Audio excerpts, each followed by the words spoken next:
iglesia, es bueno verles el día de hoy. Invitados y visitantes nos honran con su visita. Si estás interesado en conectar con nosotros, hay un código de barras que va a salir ahí. Puedes escanearlo mientras predico. Te voy a llevar a un lugar para que introduzcas una información y podamos aprender algo de ti y tú de nosotros. Y también mismas peticiones de oración ahí también. Ahora estamos trabajando en el Nuevo Testamento cronológicamente. Hay un Antiguo Testamento y un Nuevo, y nuevamente este año nos estamos enfocando en el Nuevo Testamento. Realmente son las historias de Jesús y los inicios de la iglesia, así que estamos viendo otra historia de Jesús hoy. Y nuevamente es una de las historias más famosas del Nuevo Testamento. De hecho, puedes argumentar que es una de las historias más famosas jamás contadas en la historia de la humanidad. Y es la historia del buen samaritano, así que si puedes tener una Biblia, ve a Lucas capítulo 10, vamos a comenzar leyendo en el versículo 25. Iremos del 25 al 37. Así que ve ahí, dale clic ahí, accédelo en YouVersion. Si deseas, hay unas Biblias negras en la parte inferior de las sillas. Al final de las filas, si puedes hacer contacto visual con alguien ahí para que te mande una. Si no tienes Biblias, ese va a ser nuestro lugar para ti. Leámoslo. Y aquí, un intérprete de la ley se levantó y dijo, para probarle. Puedes subrayar eso, vamos a regresar más tarde. Maestro, ¿haciendo qué cosa agradable la vida eterna? Él le dijo, ¿qué está escrito en la ley? ¿Cómo lo lees? ¿Cómo lees? Aquel respondiendo dijo, amarás al Señor tu Dios con todo tu corazón y con toda tu alma y con todas tus fuerzas y con toda tu mente y a tu prójimo como a ti mismo. Y le dijo, bien has respondido, haz esto y vivirás. Pero él, queriendo justificarse a sí mismo, dijo a Jesús, ¿y quién es mi prójimo? Respondiendo Jesús dijo, un hombre descendía de Jerusalén a Jericó y cayó en manos de ladrones, los cuales le despojaron e hiriéndole se fueron dejándolo medio muerto. Aconteció que descendió un sacerdote por aquel camino y viéndole pasó de largo. Asimismo, un levita, llegando cerca de aquel lugar y viéndole pasó de largo. Pero un samaritano que iba de camino vino cerca de él y viéndole fue movido a misericordia. Y acercándose, vendó sus heridas, echándoles aceite y vino, y poniéndole en su cabalgadura, lo llevó al mesón y cuidó de él. Otro día, al partir, sacó 2 denarios y los dio al mesero, y le dijo, cuídamele, y todo lo que gaste de más, yo te lo pagaré cuando regrese. ¿Quién, pues, de estos tres, está preguntando Jesús, te parece que fue el prójimo del que cayó en las manos de los ladrones? Él dijo, el que usó de misericordia con él. Entonces Jesús le dijo, ve y haz tú lo mismo. Esa es la palabra de Dios. Las últimas semanas he estado luchando con la pregunta, ¿cuál es mi responsabilidad personal? ¿Cuál es mi obligación cristiana con el conflicto de Rusia-Ucrania? He estado luchando, ves tantas noticias, vemos tantas imágenes, ves tantos videos, sabemos tantos de los detalles que están sucediendo. Es simplemente está presente, ¿verdad? Y tienes que realmente trabajar bastante duro para no ver lo que está sucediendo. Y por lo tanto esta pregunta recurrente sigue apareciendo en mi mente. ¿Cuál es mi responsabilidad? ¿Cuál es mi sentido de obligación con lo que estoy viendo en las noticias en Ucrania? No lo he resuelto. Pero sé que hasta cierto punto tengo un sentido de responsabilidad de evangelismo hacia ellos. Tengo una gran comisión, una responsabilidad. Las últimas palabras de Jesús deben ser mi prioridad en la vida. Dijo Jesús, vayan a llegar discípulos en todas las naciones. Y Ucrania es una nación, es parte de las naciones viejas. Así que tengo un sentido de responsabilidad que debo ser también considerado con su realidad espiritual, su fe. Pero me he preguntado si hay más que debería impulsar mi vida espiritual. Si hay algo más que Dios podría esperar de mí. Y mientras estuve pensando en esto y viendo Lucas 10, no solamente es una nación, sino también un vecino. ¿Verdad? Tenemos este tipo de sentido nacional de responsabilidad por el evangelismo, que el evangelismo avance, que nuevamente hagamos discípulos en los pueblos, pero también en algún nivel de alguna consideración basada en el nivel de conexión que existe en el mundo hoy en día. Ellos son mis vecinos, mis prójimos. Los ucranianos son mis prójimos también. Esos que están huyendo a Polonia son mis prójimos. Esos que estoy hablando en Polonia nuevamente están trabajando y tratando de amar bien en ese contexto. Esas personas son mis prójimos.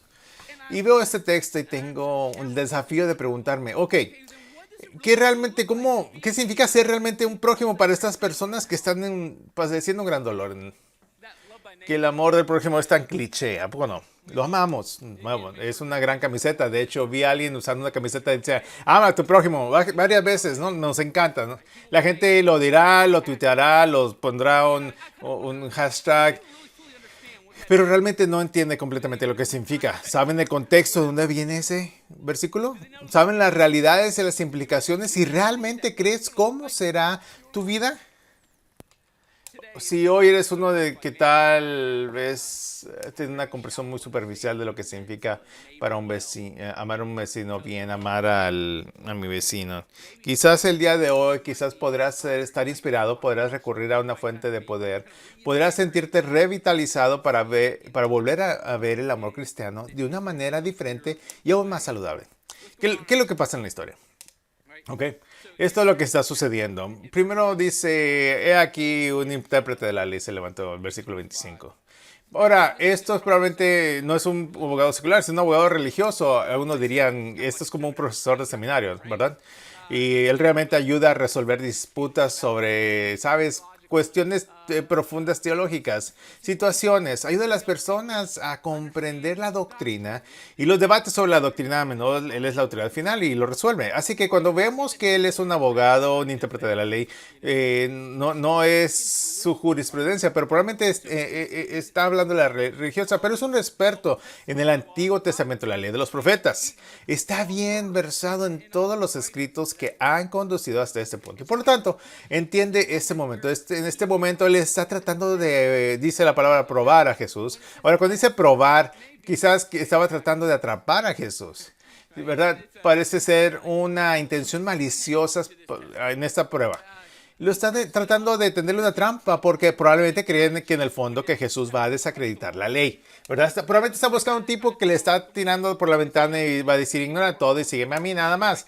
Jesús ha estado diciendo esto, ¿verdad? Ven y sígueme. Pero nuevamente esos judíos históricos han seguido el Antiguo Testamento y han seguido la ley y los profetas de una manera muy estricta y ahora están tratando de engañar a Jesús diciendo, hey, ¿vas a descartarlo todo esto? Así que lo están probando.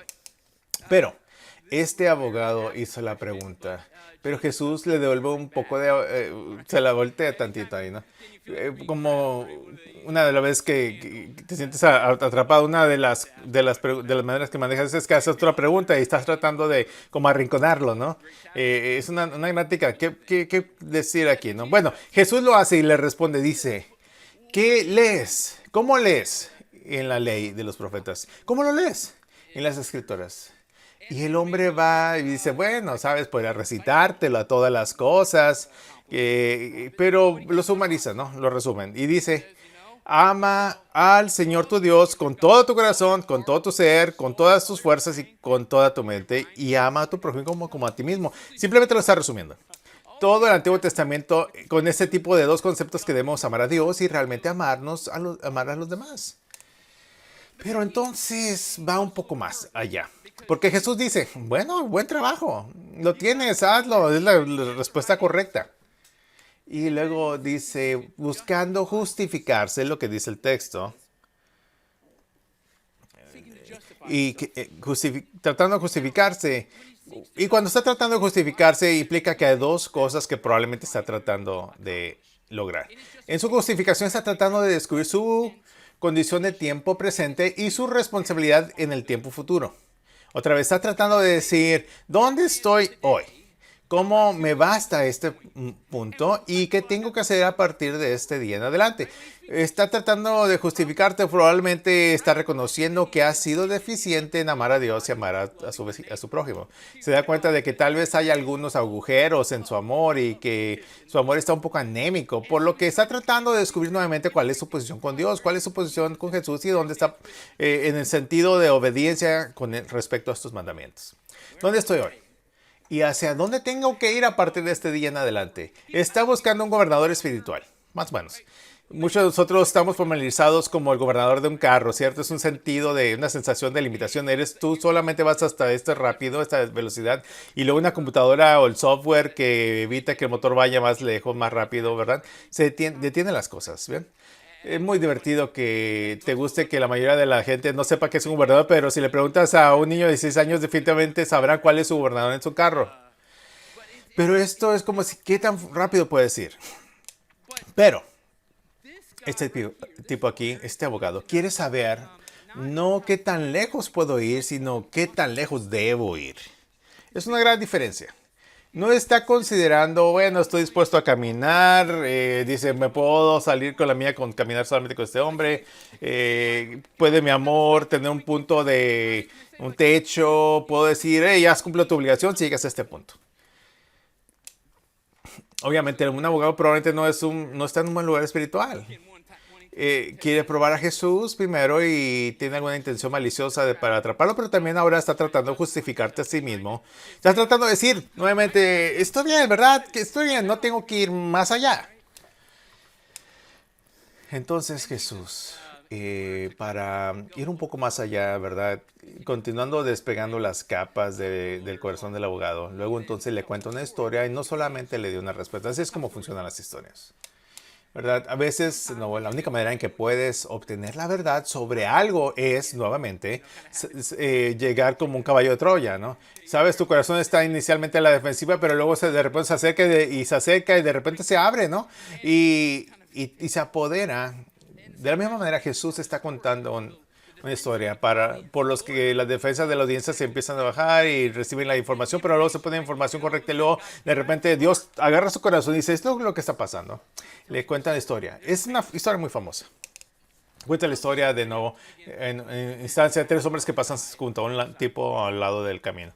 Ahora, algunas personas llamarían esto una parábola, pero en realidad no sé si es una parábola.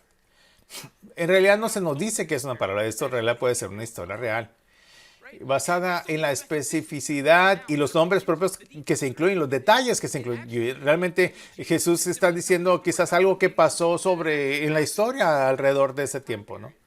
Así que, piénsalo, Jerusalén está incluido, Jericó incluye nombres propios incluidos en este momento. Si piensas en la parábola del hijo perdido o del hijo pródigo, ¿te acuerdas del pródigo? Se va y dice que se fue a un país lejano.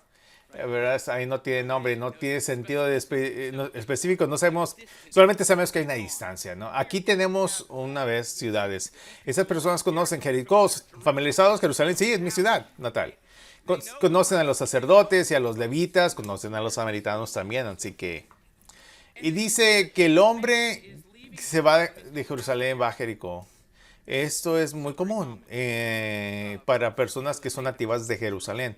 De nuevo, muy a menudo los comerciantes dejarían Jerusalén, su ciudad natal, y viajarían a Jericó, que está como a 17 millas de distancia. Es el sur de Israel, está ubicado en el desierto del Negev. Por lo que nuevamente estas personas se irían y harían el viaje de 7 millas y traerían las cosas que habían hecho, su comida, sus bienes duraderos, bienes, y los llevarían a Jericó. Ahora Jericó es históricamente la ciudad más antigua del mundo. De nuevo, los historiadores sagrados y seculares realmente creen que Jericó es la ciudad más antigua del mundo. Ahora, Jericó es una ciudad porque en medio del desierto en realidad se considera un oasis. Tiene manantiales naturales, por lo que te imaginas simplemente desierto, no hay signos de vida en ninguna parte, pero luego está como lugar verde, ¿no? En medio del desierto, porque, bueno, los manantiales naturales, hay un sentido de vida allí y las personas pueden plantar raíces y vivir, pero la gente vendría de Jerusalén a Jericó. Para que todos lo sepan, tengan ese contexto, lo conocen, quizás sea una historia real, conocen a las ciudades y conocen este camino. Lo que es muy interesante acerca de la historia, probablemente, es que cuando dice que ellos cruzaron al otro lado del camino, probablemente en realidad no nos haga justicia por lo que está realmente ocurriendo, ¿verdad? Porque puedes leer la historia, puedes decir que pasan por el lado de la carretera y no se parece tan malo, pero lo que están haciendo. Si piensas como el sacerdote, el levita que pasan a un lado de la carretera, dice, hey, bueno, puedes argumentar que quizás no entendieron cuán mala era la situación. Quizás por eso el sacerdote camina de largo y por eso también quizás el levita camina de largo. No vio que estaba sangrando, quizás, no pensó que estaba muerto, no sé, y dice, ¿qué vamos a hacer? Ya está, ya caminó, ya se murió. Pero este camino no es un camino ancho, no es de dos carriles, de hecho es como simplemente un sendero para caminar. Y cuando dice que pasa del lado del camino, el texto ha sido generoso con estas personas porque es muy probablemente que realmente tenga que pasar por encima del tipo. lo, que lo hace hacer y eso realmente lo amplifica. De nuevo tienes un sacerdote y un levita, dos personas religiosas, ¿verdad? Piadosas, individuos conocidos por su moralidad, conocidos por preocuparse por los demás. Son conocidos por buenas obras. Como hay buenos morales y no hay nadie en este tiempo ese periodo de tiempo que se supone que debe de preocuparse de las personas más que estos. Y caminan al hombre y caminan por el hombre y pasan por encima. Un hombre medio desnudo, medio muerto, robado. Y el hecho que dice que está medio muerto el texto significa que va a morir. El texto implica que, de nuevo, que realmente está al borde, que está al borde. Si alguien no hace nada, este hombre va a morir. Estos levitas, estos sacerdotes, pasan sobre él. Ahora, hey, no yo, no hoy. Y se lo brinca, ¿no? ¿Cómo puedes hacer esto? Hay mucha especulación. ¿Por qué un sacerdote y por qué un levita? Ellos simplemente se lo saltan, ¿no? Este hombre medio desnudo, medio muerto, acostado en la carretera en una parte remota de Israel. ¿Por qué lo harían? Ahora, hay unas especulaciones. Aquí hay una de las razones por las que las personas creen que quizás lo hayan ignorado. La primera es que, de nuevo, porque lo habían robado, creían que, de nuevo, su vida estaba en riesgo si en realidad paraban. ¿Ven? Dicen, escucha, lo que le pasó a él me podría pasar a mí. Entonces, escucha, no podemos detenernos, no puedo reducir la velocidad. De hecho, tengo que acelerar mi ritmo un poco porque hey, hay una responsabilidad, hay un riesgo de estar aquí en esta área. Probablemente no estén muy lejos, probablemente estén al otro lado de la cuesta y me puede pasarme también. Hay otro pensamiento, otra idea, que nuevamente porque son religiosos y son su adherencia a la ley del Antiguo Testamento, que creen que las impurezas, la ley de purificación están en juego y saben que la ley de purificación habla de que de hecho de que no deben de tocar un cuerpo muerto, un cadáver. Y por tanto ya la han descartado, no están checando su pulso, no checan si está respirando, piensan que está muerto y dice, escucha, no estoy violando esta ley que dice, escuche, no debo de interactuar con cosas muertas, así que no lo voy a tocar. Eso es lo que sé. Independientemente de sí o no, de nuevo, la razón, motivaciones por las que se lo pasan por alto, el miedo de una amenaza inminente o la violación de las leyes ceremoniales de purificación, independientemente de todo esto, parece ser que el miedo al hombre es más grande que el miedo al Señor. Me parece que ellos otra vez temen. Otra vez tienen problema para tener una burla de otros fariseos, otros saduceos o algunos sacerdotes que van a perseguirlos por esas cosas. O escucha, como mi vida es más importante que su vida, ¿saben lo que hago? Y por eso no voy a parar, no puedo hacer una pausa. Escucha bien, tengo un puesto en este país. Estas personas dependen de mí. Mi vida es más valiosa que la suya, debo de seguir moviéndome. No, es el miedo del hombre parece ser mayor que el miedo que el temor al Señor. Hay unos pecados claros que están ocurriendo, ¿verdad? Esto no es un momento sin pecado para los sacerdotes o los levitas. Pero esos pecados no son sentido de comisión, sino de omisión. Y me imagino que en realidad pueden haber pasado por su cerebro, ¿no? Porque generalmente somos rápidos como personas religiosas, como personas espirituales, personas de la iglesia. Somos muy rápidos para alejarnos de los pecados de comisión, pero en realidad somos bastante relajados sobre los pecados de omisión. Cuanto más tiempo soy cristiano, más que estoy en la guarda sobre los pecados de comisión, porque la comisión correcta significa que alguien probablemente verá que he hecho algo. ¿Verdad? La comisión son los pecados de hacer las cosas que se supone no debe de hacer. Un pecado de omisión es no hacer las cosas que debo de hacer, una diferencia, ¿no? Y de nuevo, entre más cristiano eres, más que vas a la iglesia, más religioso, la tendencia es que donde tendremos con nuestros pecados de comisión, pero quizás podemos aumentar nuestros pecados de omisión. No necesariamente para todos nosotros, pero hay una tentación, por lo menos en mi vida. Como mi gran tentación no es emborracharme en el abreviador local, ¿sabes? Solo repites ese error. No, probablemente nunca me vas a ver en las noticias por haber asesinado a alguien. Bueno, quizás lo puedas ver, pero no creo, ¿no? Estás como, ay, ya no lo voy a saludar. No siento la gran tentación de que me guste, ya sabes, ¿no? Robar a la gente, sostener a alguien a punta de pistola en Kroger. Estos son pecados de comisión, como probablemente estas cosas no sean grandes tentaciones en mi vida. Pero los pecados de omisión, hombre, es una historia totalmente diferente.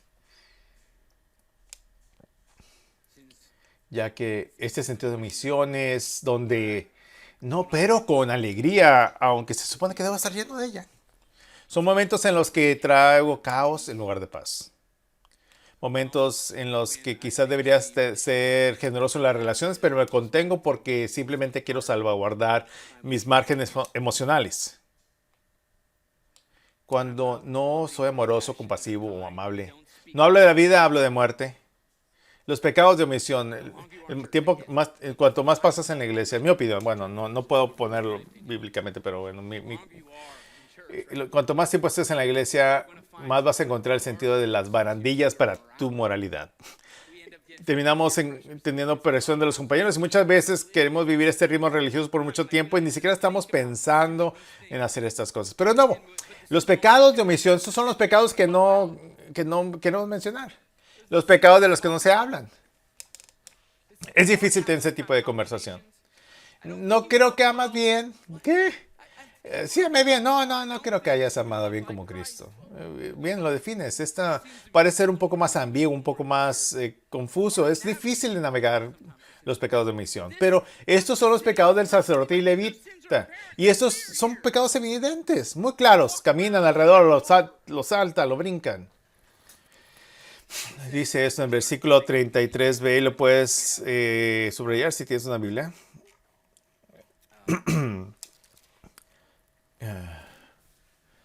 Dice, pero suponiendo que iba de viaje, llegó a donde estaba el hombre y viéndolo, mira, fíjate ahí, viéndolo se compadeció de él. No creo que el levita o el sacerdote tuvo compasión, porque si hubieran tenido compasión, se hubieran detenido. Pero creo que tuvieron lástima. Pero hay una gran diferencia entre lástima y compasión. Verás, la lástima es nuestra emoción. Es un sentimiento, siento algo, pero es muy cerebral. Me da pena. Simpatizo contigo. Pero mira, la compasión es interesante. La compasión es cuando la emoción choca con una virtud. ¿Verdad? Es este sentido que siento, que tengo la emoción de lo que está sucediendo. Veo el dolor de este hombre, el dolor, la injusticia que se ha cometido. Pero la virtud en mí no me permitirá ignorarlo. Choca tu emoción, choca con tu virtud. Dice, no. Soy una persona de principios, tengo que hacer algo. No puedo ignorar esto. No puedo apartarme de esto ahora mismo. Es compasión, es verdadera compasión. La compasión verdadera siempre conduce a una acción significativa. El mundo tiene mucha lástima, pero no mucha compasión porque nos falta virtud. ¿No? Parece que está muy lejana cuando estás viendo a una persona. No somos individuos virtuosos, muchos de nosotros.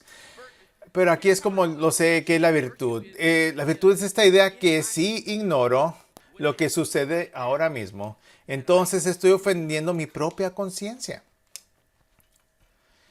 Me voy a ofender si no hago algo por ti. Este samaritano, ¿verdad? Tiene más virtud que estos líderes religiosos, esos hombres de prominencia en Jerusalén.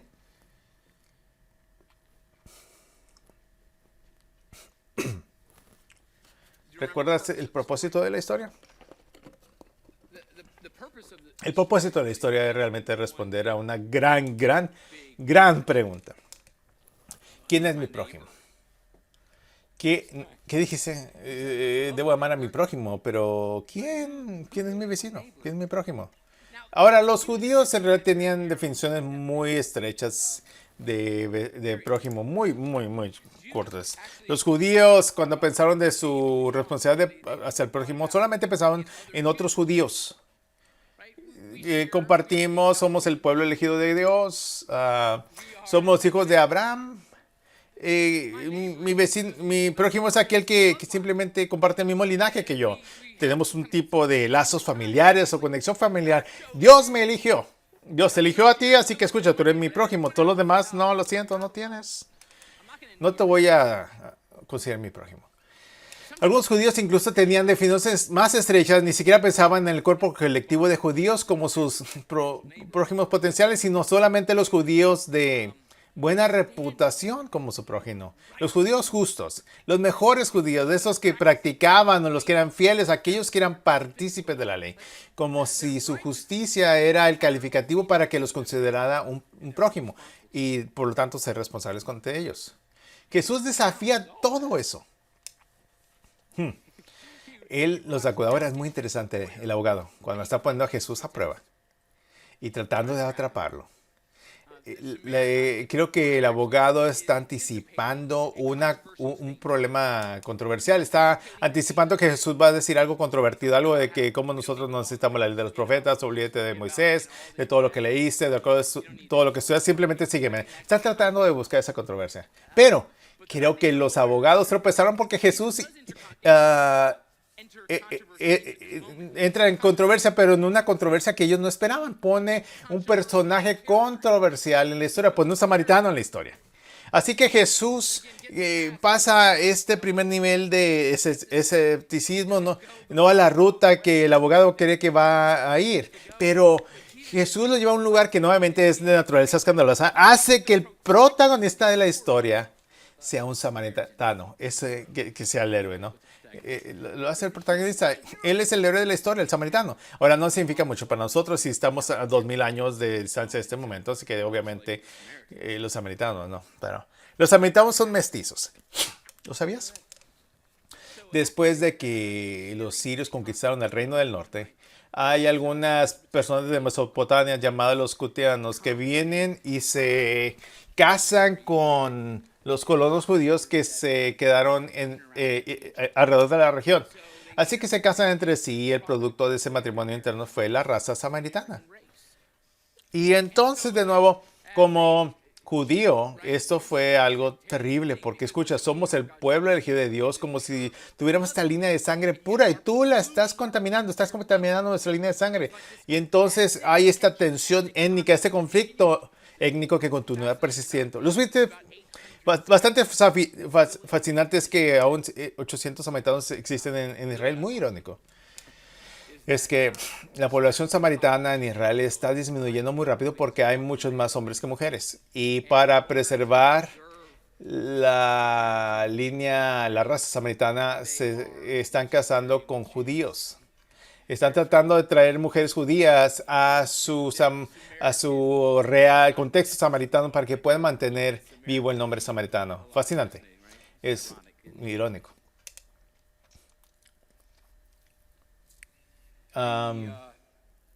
Es muy interesante. Este hombre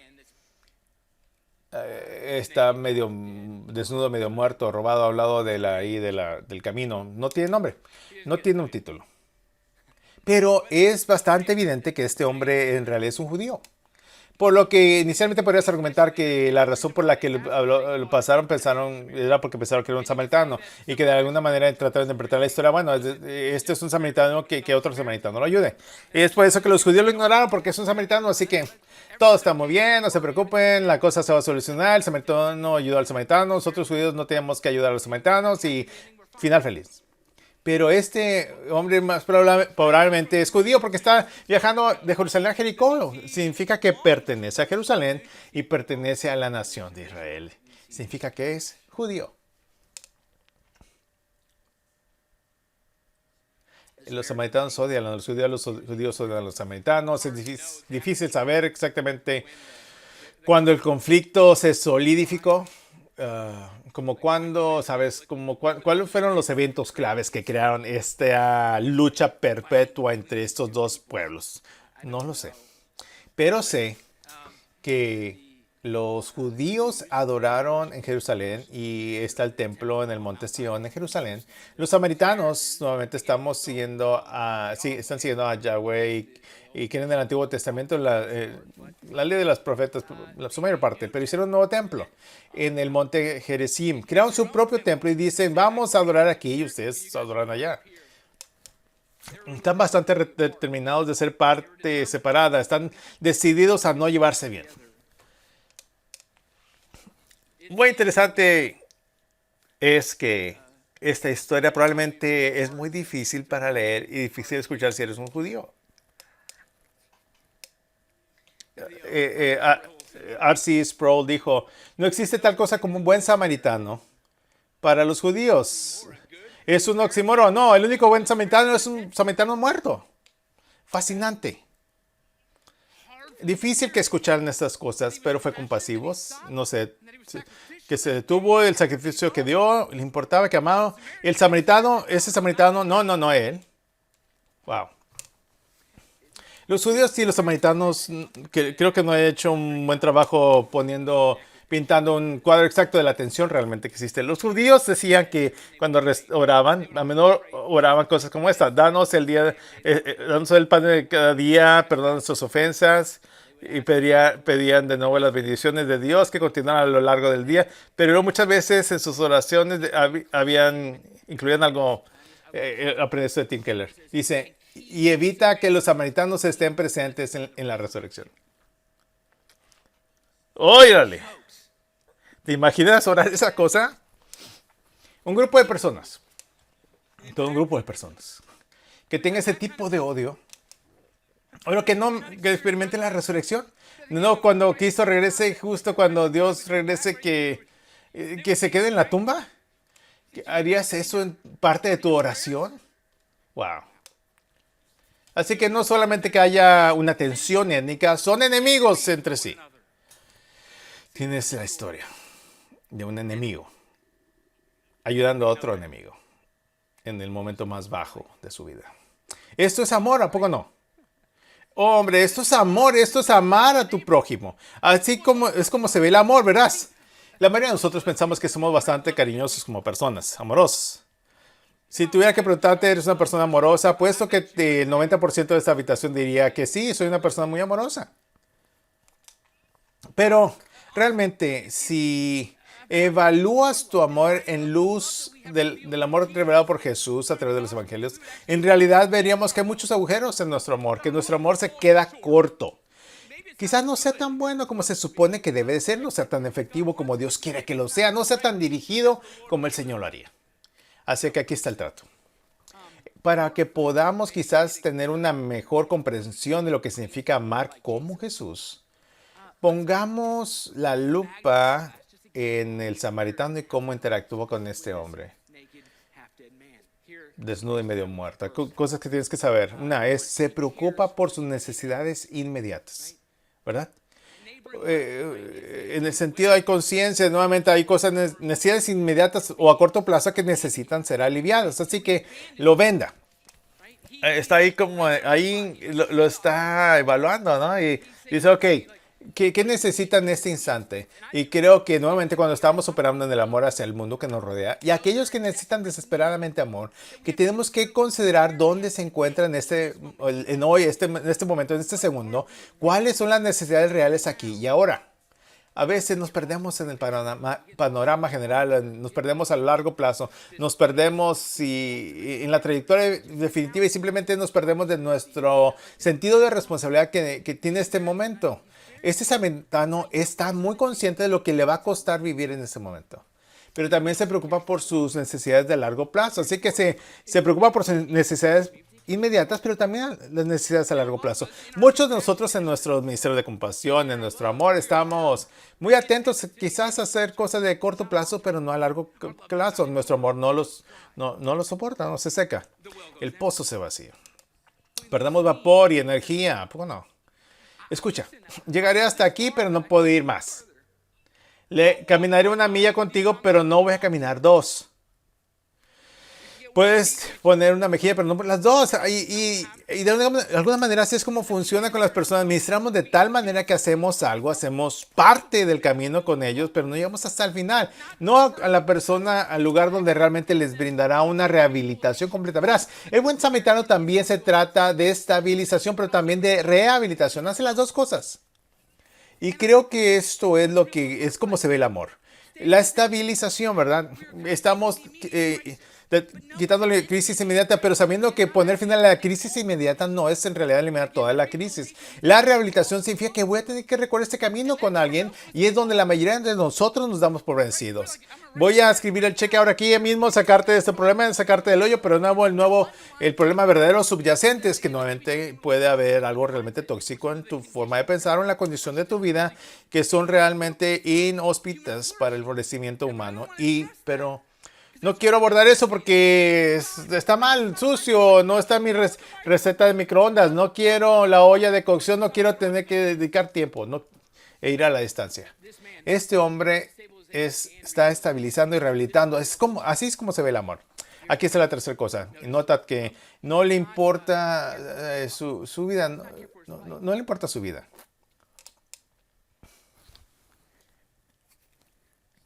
Detente por un segundo. Amar como Jesús, porque creo que lo que todos queremos. Yo quiero amar como Jesús. ¿Tú quieres amar como Jesús? La respuesta es si queremos amar como Jesús. Si eres un seguidor de Cristo, queremos amar como Jesús. Eso puede significar que hay un momento en que tengo que establecer el cuidado de mí. Quizás pueda decir que hay un momento en el que voy a dar la bienvenida a una responsabilidad en mi vida. Que hay algún tipo de riesgo. Este hombre no voy a correr, no voy a abrir camino en la situación. Los clientes pueden estar a la vuelta, pero no puedo ignorar a un hombre medio muerto.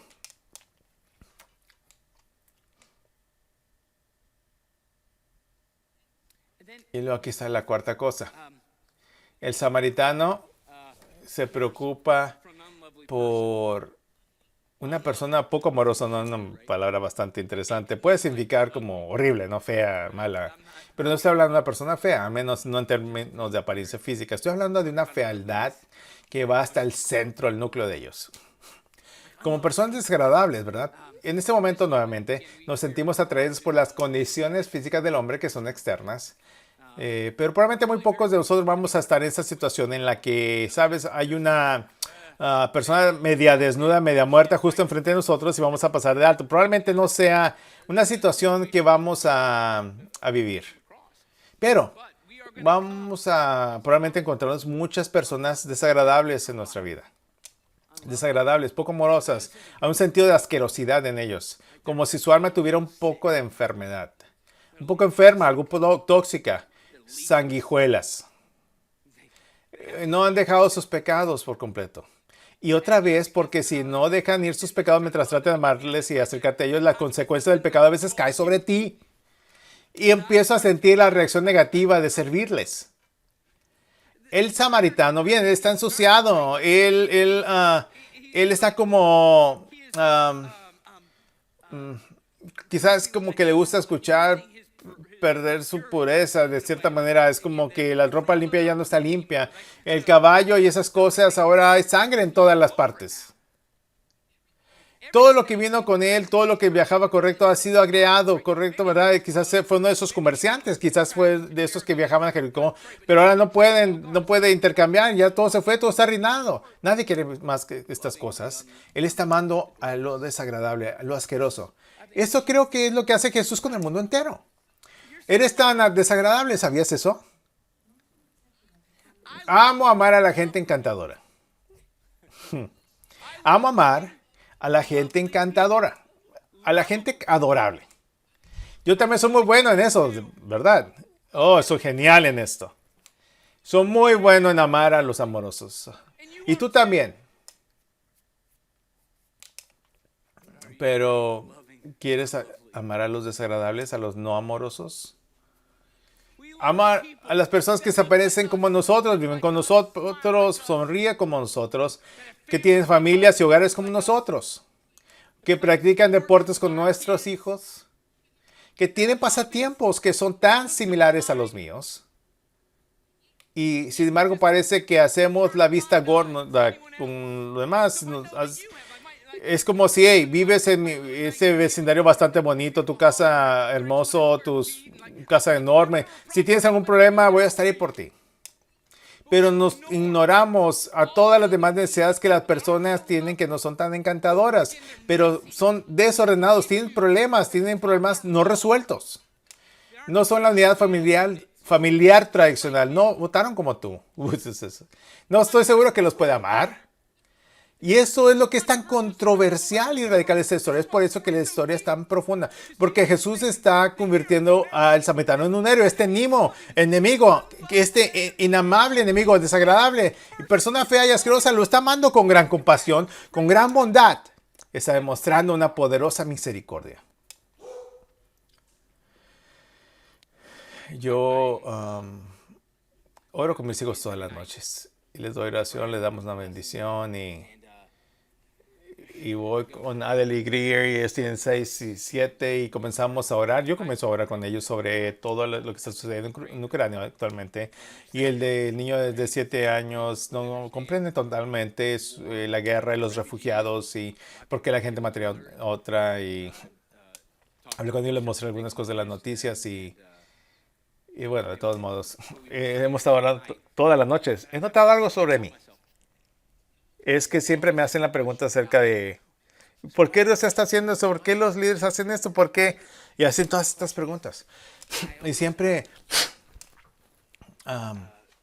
los pinto como un villano. Y en cierto grado son villanos en la historia. Pero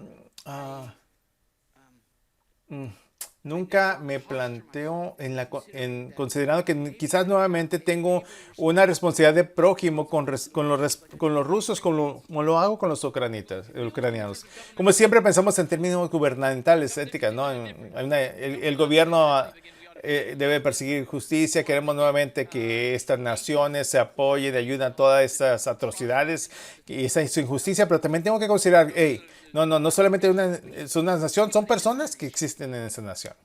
Y esas personas en el corazón de Dios están, tienen la huella digital de Dios.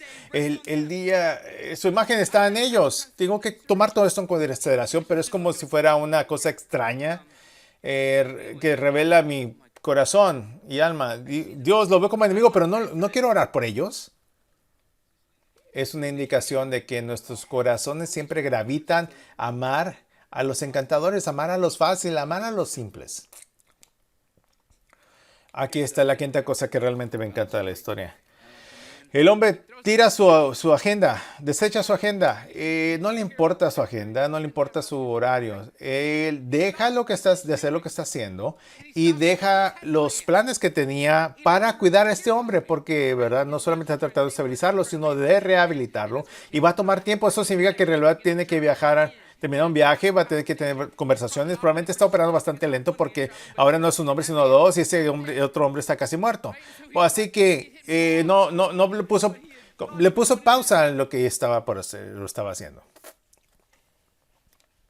Hay un experimento muy fascinante llamado el buen samaritano. El experimento del buen samaritano puedes buscar, pero hay dos psicólogos seculares, sociólogos, que querían probar a las personas con respecto a su capacidad de respuesta para atender o cuidar a los necesitados de las personas necesitadas, y así es como estuvo el experimento. Estos científicos seculares sociólogos fueron a un seminario. Todas estas pastores en formación. Y fueron profesores y dijeron, tienes 67 estudiantes en esta clase. Lo que quiero que hagas es que al comienzo del semestre les des una tarea de que cada uno de estos estudiantes debe ser responsable de preparar un sermón que tendrían que predicar sobre la historia del buen samaritano. Que lo preparen. Y entonces el profesor hace el experimento y dice, necesito que prepare esta lección y les digas durante el curso del semestre, lo señalaré uno a la vez y los enviaré a otro edificio en el campus. Dejarán este edificio, irán al otro edificio y tendrán que dar este sermón frente a un grupo de personas. Necesitan estar preparados siempre. Y lo que hicieron fue que prepararon estas lecciones, pero luego el profesor tuvo que introducir dos condiciones. Mientras estuvo eligiendo a las personas una a la vez, a la sala les preguntó, les puso una condición en su directiva. Le diría al estudiante que está preparado para ir o ha sido seleccionado, le diría una de dos cosas. Primero, le daría una condición de prisa que le dirá a la persona, oye, escucha, estás tarde, te esperaban hace unos minutos, tienes que darte prisa. Y luego había una condición sin prisa, si le dirá a algunos estudiantes, hey, Te estaba esperando unos minutos, pero no te preocupes. No están listos para ti todavía. Una condición de apresurada y otra sin prisa. Y esto es lo fascinante. Lo que estaban en la condición apresurada, llegas tarde, apúrate, te están esperando. Solo 10% de los estudiantes realmente se detuvieron y ayudaron a un hombre que el conductista secular había colocado en la entrada del nuevo edificio, que estaba gimiendo y estaba ciego y estaba claramente en signos de angustia. Solamente 10% de que les tenían prisa se detuvieron a ver si el hombre estaba bien. Y sin embargo, el 63% de los que estaban en la condición sin prisa en realidad se detuvieron y revisaron al hombre para ver si necesitaba atención médica y podrían brindarle un nivel de asistencia. La moraleja de la historia es que un ritmo apresurado elimina su capacidad de ser un buen samaritano.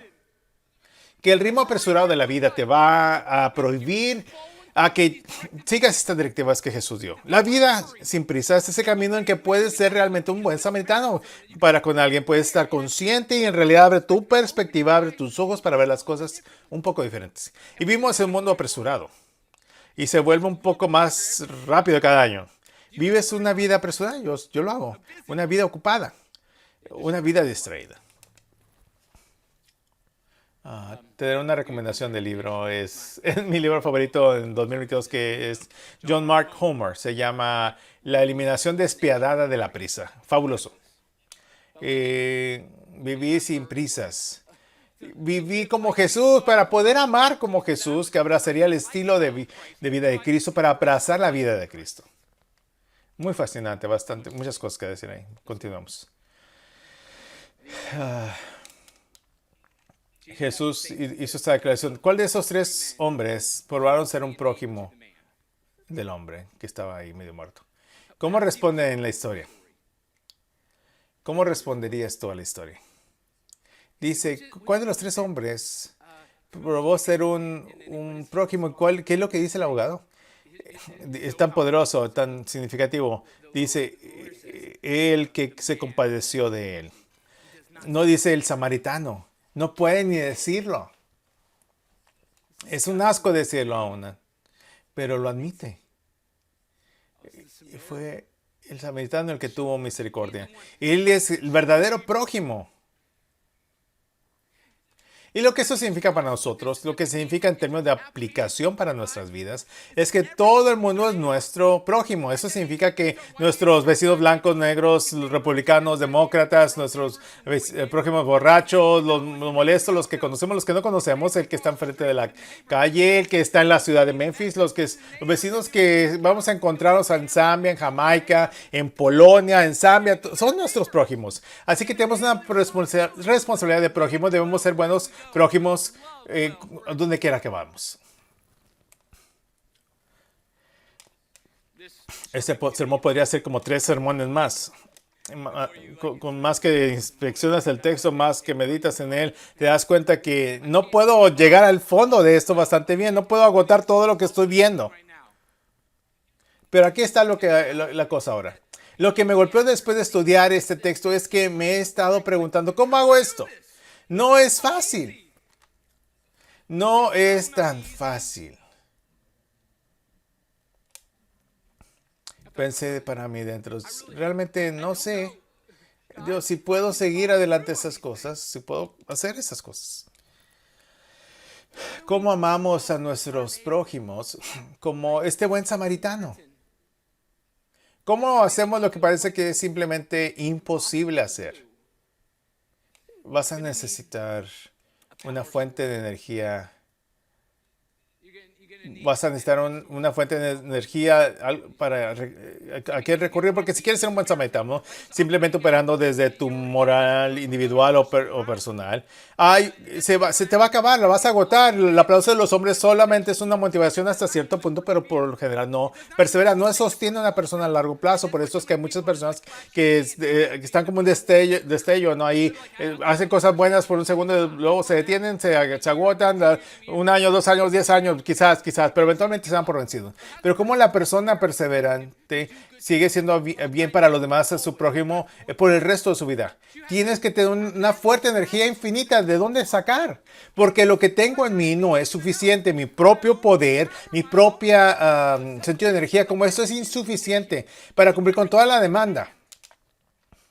Pero verás, esta historia no se trata solamente de cómo podemos amar a las personas. Bien, esta historia, la historia del buen samaritano es como Dios nos ama.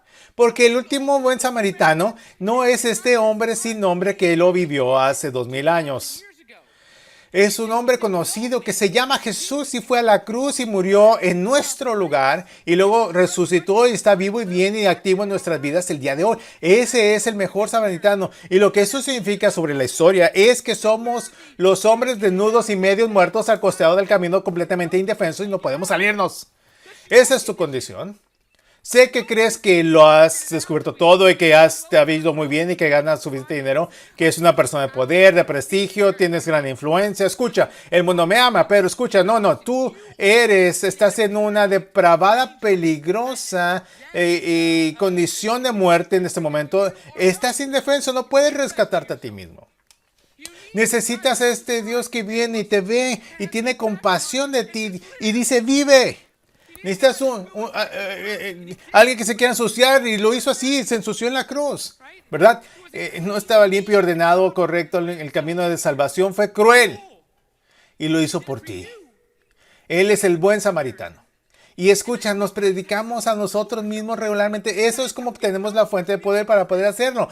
Para que podamos superar como buenos samaritanos al mundo que nos rodea. Es que recordemos que nuevamente hemos sido buenos prójimos de Cristo. Y por lo tanto puedo ser un prójimo para los demás. Que tengo un recurso infinito de donde sacar para derramar a las personas que nos rodean. Es la historia del buen samaritano.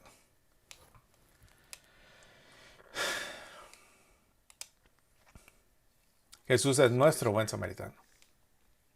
Si lees la historia y solo estás tratando de aprender cómo ser un buen samaritano y te pierdes del hecho que Jesús es el mejor buen samaritano, entonces perdiste el punto. Lo perdiste. Nunca jamás podrás amar así, a menos que primero sepas que Dios te amó así. Oremos. Padre, te damos tantas gracias por esta historia, esta verdad. Señor, te damos gracias por